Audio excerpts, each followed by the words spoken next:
Карвинг от английского слова обозначает вырезание, но в кулинарии более известен как художественная резка по овощам и фруктам. Как красиво разукрасить из обычных продуктов новогодний стол, вы узнаете вместе с нами.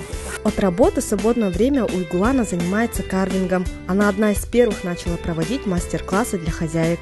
А начала она, как и все остальные, просто для удовольствия. Сперва я открыла для тех, кто занимается карвингом, в WhatsApp группу специально, да, чтобы сделать мастер-классы. Что перед новогодние мастер-классы везде по WhatsApp идут, да, а вот про карвинг никто не пишет, ну вот что такое. Поэтому вот решила создать группу для тех, кто уже занимается этим делом. Ну, тут у нас, оказывается, в городе где-то 10 человек. О мастер-классе мне рассказала моя мама.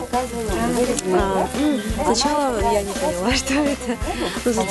Затем я посмотрела в интернете, что такое карвинг. Потом я вспомнила то, что в американских фильмах всегда вырезают тыкву, разные портреты даже вырезают из тыквы.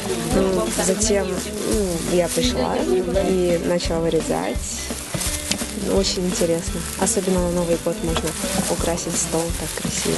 Для работы в технике карвинг используют специальные ножи. Основной так называемый тайский нож, он достаточно острый, тонкий, но при этом гибкий. Он и позволяет делать различные фигуры. Вот у нас заготовки. Давайте придадим вот этому кусочку форму листочка произвольно.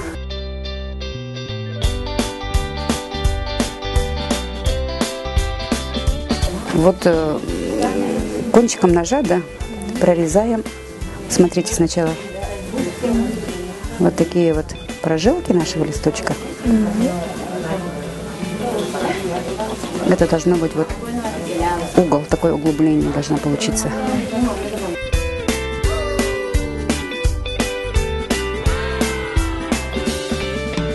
А теперь делаем вот такие вот насечки на нашем листочке и придаем ему ажурность. И начинаем вырезать листики. Это у нас будет цветочек из огурца. И поэтому начинаем вырезать наши листочки. Вырезали из огурчика 5 лепесточков. И начинаем их украшать. Украшаем их вот маленькими треугольными насечками. Так, на каждом лепесточке прорезали. Видите, что получилось, да, у нас?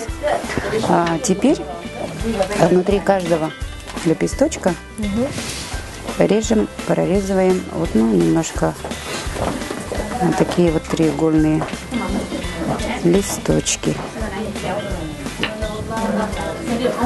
Режем довольно-таки глубоко и прорезаем на всю глубину вот нашего листочка.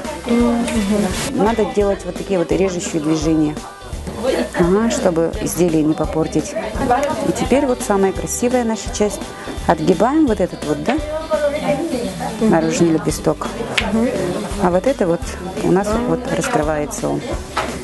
И так проделываем с каждым из 5. Ну вот примерно такой лепесток получается. Если положить его в холодную воду, да, он еще более раскроется. Вот эти вот внутренние лепесточки, они отделятся, и он будет еще более такой раскрывшийся. Сегодня такие украшения из овощей и фруктов обязательно присутствуют в торжественной сервировке. Правда, созерцать такие шедевры хочется больше, чем есть. Туяра Кривошапкина, Николай Необутов, Иван Тайтонов. Специально для СЯ.